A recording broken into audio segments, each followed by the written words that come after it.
Economy में और खर्च कम हो जाएगा। तो ऐसे में शरद कोहली मुझे ये बताइए, ये मंदी की जो आशंका है, is it a clear and present danger? क्योंकि हम 2 साल तो अभी निकले हैं, नौकरियां भी गई, तनख्वाहें घटी, वो एट पार आने लगी थी। अब ये मंदी की आहट और स्ट्रांग होती जा रही है, तो मंदी का तो मतलब फिर वही, नौकरियां जाएंगी, तनख्वाहें फिर घटेंगी। देखिए संदीप, मतलब ये नाइटमेयर खत्म नहीं होने वाला है। फाइनेंशियल मार्केट्स में कहते हैं कि अमेरिका छींकता है, जुकाम दुनिया को लग जाता है। अमेरिका का पहला क्वार्टर नेगेटिव में जा चुका है।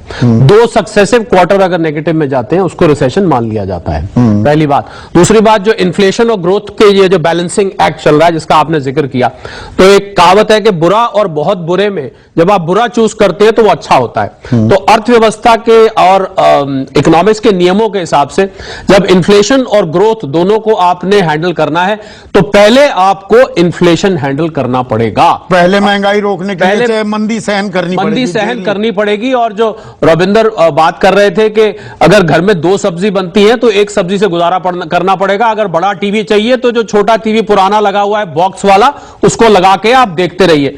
पर एक चीज जो मैं यहां पर कहना चाहूंगा, आपके स्क्रीन पे मैं लगातार लाल टमाटर के करेला और सारी सब्जियां देख रहा हूं, और मेरा अपना आकलन है कि मैंने सारे आइटम्स को 2 कैटेगरी में बनाया, उसमें एमआरपी और नॉन एमआरपी आइटम।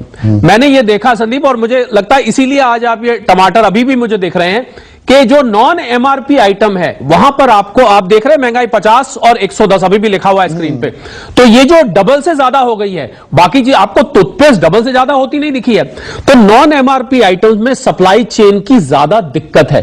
उस दिक्कत की वजह मैं पहले भी हाईलाइट कर चुका हूं, मैं फिर हाईलाइट करना चाहूंगा कि इसमें जमाखोरी धड़ल्ले से हो रही है। इसमें लोग स्टॉक करके शेयर की जगह टमाटर में इन्वेस्ट करने लगे हैं। ऐसा भी देखें, नींबू और टमाटर में, वहां पर उसका स्टॉक करके उसकी प्राइस बढ़ा के उसको छोड़ते हैं जब कीमत बढ़ जाती है। मुझे लग रहा है सरकार को ये इमीडिएटली, खासकर जो फूड आइटम्स हैं, जो नॉन एमआरपी फूड आइटम्स हैं, उसमें इमीडिएटली सप्लाई चेन को आपको क्रैक डाउन करना पड़ेगा। वरना क्या होगा, एक तरफ एमआरपी आइटम बढ़ रहे हैं, दूसरी तरफ नॉन एमआरपी आइटम आपके धड़ल्ले से बढ़ेंगे, उससे महंगाई को और हवा मिलेगी।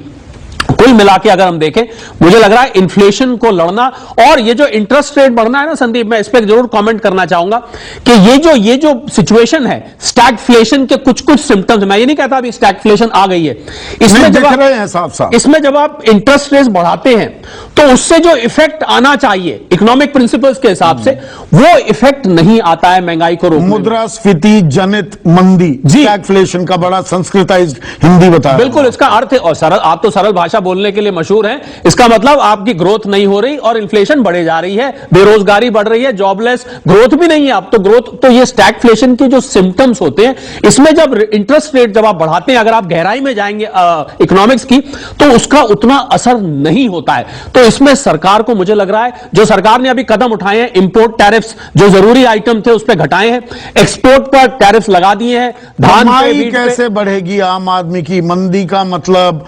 मेरे मन में तो सिरहन होने लगी जैसे ही रुपेंद्र सचदेव ने ये बात कही कि फिर वही फैक्ट्रियों में ले ऑफ्स होंगे, तनख्वाहें फिर घटेंगी। अगर ग्रोथ कटेगी संदीप, तो ये सब तो होगा ही होगा। कमाई बढ़ाने का एक ही तरीका है कि सरकार ने जिस एक्सपेंडिचर की प्लानिंग की हुई है उसको फ्रंट लोड किया जाए, जिससे रोजगार, जिन लोगों के पास बेरोजगार है, और अर्बन मनरेगा, मैं खुद इसके बहुत फेवर में हूं कि अर्बन मनरेगा जैसी कोई स्कीम, जब तक लोगों के हाथ में पैसा नहीं आएगा, वो सामान खरीदेंगे नहीं जाके, तब तक आपको ये हालात बदलते हुए नहीं दिखेंगे। मुझे लग रहा है डिमांड का गिरना बहुत खतरनाक है, डिमांड को मेंटेन करके रखना पड़ेगा किसी भी हालत में।